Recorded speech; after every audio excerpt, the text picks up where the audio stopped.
if you can pass all the tests. Terry considered this, one athletic sandaled foot resting on the edge of the coffee table.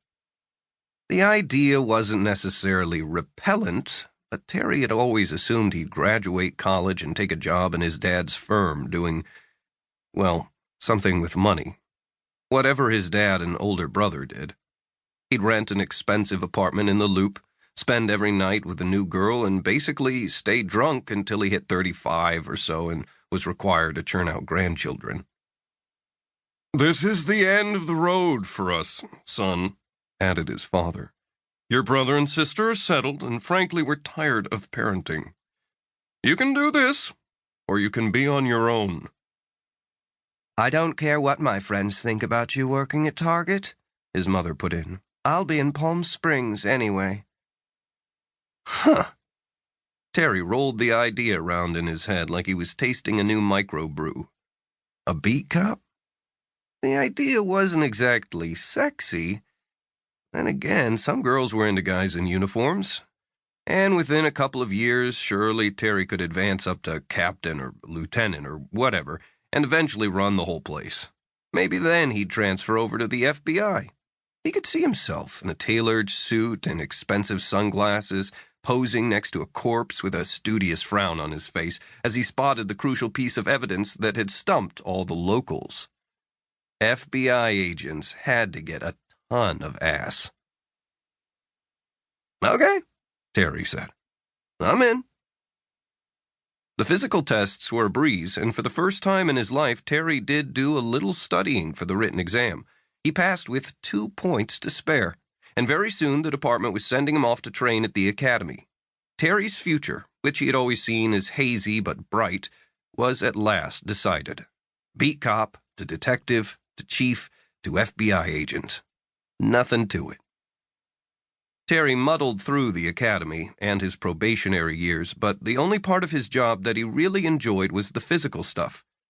As much as he dreamed of chasing bad guys through a parkour-style maze of buildings, though, crime in Switch Creek was pretty much limited to a little embezzling and the occasional DUI.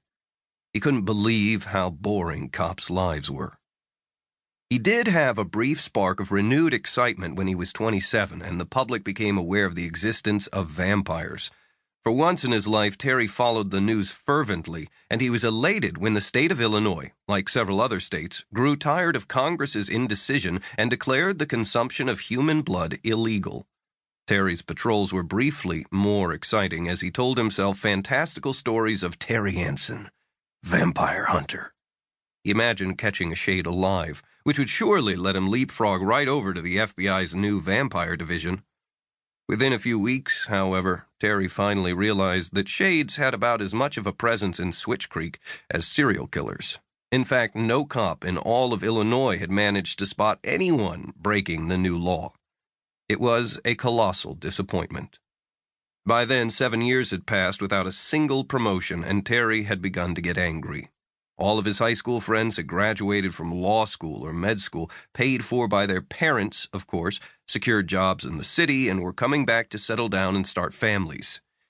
It would be one thing if Terry were, say, the chief of police, but he was a 28-year-old beat cop. It was embarrassing as hell. To avoid having to think too much about this, Terry began to drink, including when he was out on patrol. Little by little, the natural charm that had propelled Terry this far in life vanished, and his resentment soon turned into a suppressed rage that simmered just under the surface of all his interactions with the public. And then, in October, less than a year after the discovery of Shades, his parents announced that they had decided to sell the house, which meant that Terry, who hadn't exactly been frugal with his tiny public service paychecks, would need to find himself a shitty apartment. Faced with the loss of DVR, pool privileges, and an impressive place to bring women, something dark ignited in Terry Anson, something ready to explode.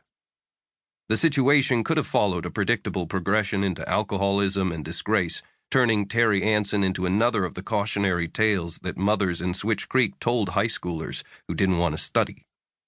Before that could happen, though, Terry actually managed to bully his way into the life-altering moment he'd been longing for. That year, the Downtown Switch Creek Association had made the decision